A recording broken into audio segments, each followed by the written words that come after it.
நூற்றுக்கணக்கான ஏக்கர் விவசாய நிலங்களை, மிகப்பெரிய நீர்நிலைகளை, ஆயிரக்கணக்கான வீடுகளை, அவங்களோட வாழ்வாதாரத்தை அழிச்சிட்டு அந்த இடத்துல தான் ஏர்போர்ட் கட்டியே ஆகணும்னு என்ன சார் அவசியம் இருக்கு? அப்புறம் எப்படி சார் நீங்க உங்களை மக்களின் முதல்வர்னு நான் கூசாம சொல்றீங்க? இதுல வேற உங்களுக்கும் இந்த பரந்தூர் ஏர்போர்ட் கட்டுற பிரச்சனைக்கும் சம்பந்தமே இல்லாத மாதிரி வேற காட்டிக்கிறீங்க. ஆனா ஏர்போர்ட்டுக்காக பரந்தூரை பரிந்துரை செஞ்சதே உங்க கவர்மெண்ட் தான்னு ஒன்றிய விமான போக்குவரத்து துறை அமைச்சர் சில மாதங்களுக்கு முன்னாடி சென்னை வந்திருந்தப்போ சொன்னார். அதுக்கும் உங்ககிட்ட இருந்த எந்த பதிலும் இல்லை.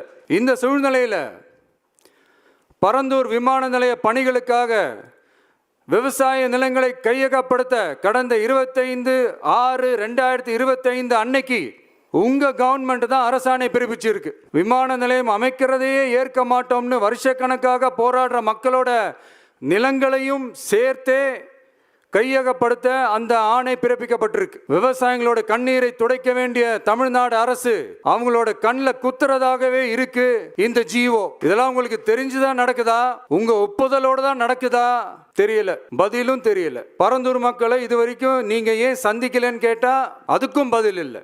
நான் இந்த பரந்தூர் போராட்டக்காரங்க அந்த மக்களை ரீசெண்டா நான் சந்திச்சேன். அவங்க சொன்னதையெல்லாம் கேட்கும் போது உண்மையிலே ரொம்ப கஷ்டமா இருந்தது. இப்பவும் ஒன்றும் குறைஞ்சிடல சிஎம் சார்.